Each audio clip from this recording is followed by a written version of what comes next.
Hey, what's up, YouTube? Today, you see I got a monster in front of me.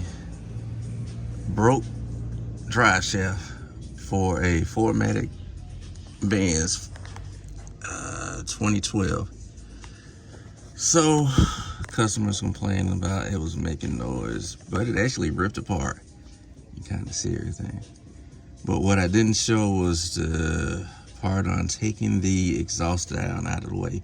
You can do this at home if you got jack stands that'll get you up high enough to where you can work.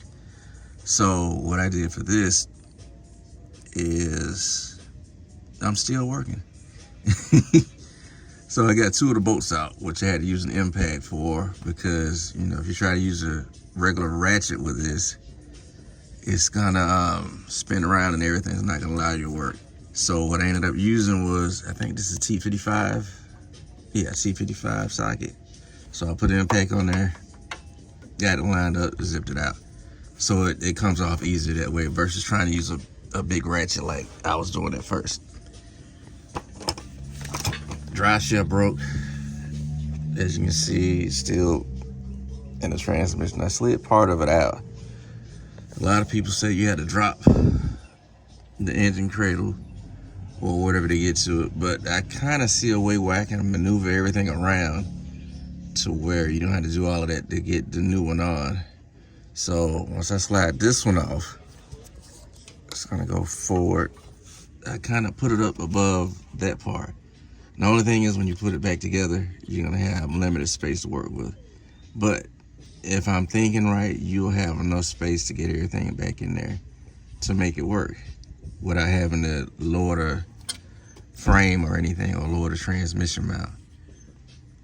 But right now, this is the way to get it out.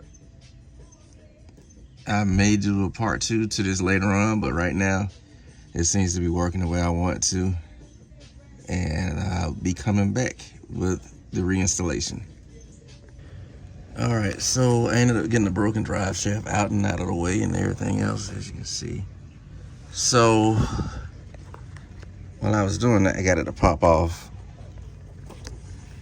this right here with the splines. When I was moving around, you probably can't see because it's kind of dark. See how that's flopping when you pop it off the spline? Because I thought I broke it at first, but I guess that's the way that Mercedes designed it in order to flex. So there's some type of joint inside of the transmission that allows it to do that. So what I ended up doing to get it out, I had to basically just pop it up all the way up there over the top, going up towards the exhaust. And once I got it there, I kind of manipulated a little bit, dropped the tail piece to get it out past it, and then somehow I managed to get the back end up so I can pull out the nose of it past here. So I'm gonna see what I can do with the new one to get it in place. So just let's see what happens after this. I may not have to drop the cross member right here, which is in my face, for the transmission to lower the back end of it in order to make it go in there right. Or there may be a way I can slide it through the back. It's not that much room. So yeah, I might have to drop the cross member in the back in order to get it to go back in. But just hang in with me and we'll get it figured out. So we had in the drive shaft. It's in there. As you can see, I'm trying to get it in place. It's a little bit better. So took the boot off, see if that make it easier to slide onto the splines. As you can see, I'm limited on space, so I might have to drop this map back here in order to get it to go at the angle I need to go. So stay with me and I'll let you know what I do.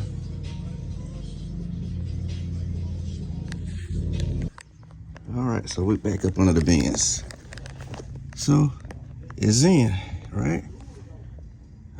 Okay, you see it now. And now the only thing I got to do is put the bolts in for it, lock in the torque converter. Well, not the torque converter, but the joint itself. And then raise my transmission back up and we're in business. Sorry for the close quarters, but that's what we got to work with. Not at the shop. Okay, fish out a little bit better. Okay, basically I drop down that far, just so to get clearance to get in there. Once you got in there, continue to like, share, subscribe, and comment. Later.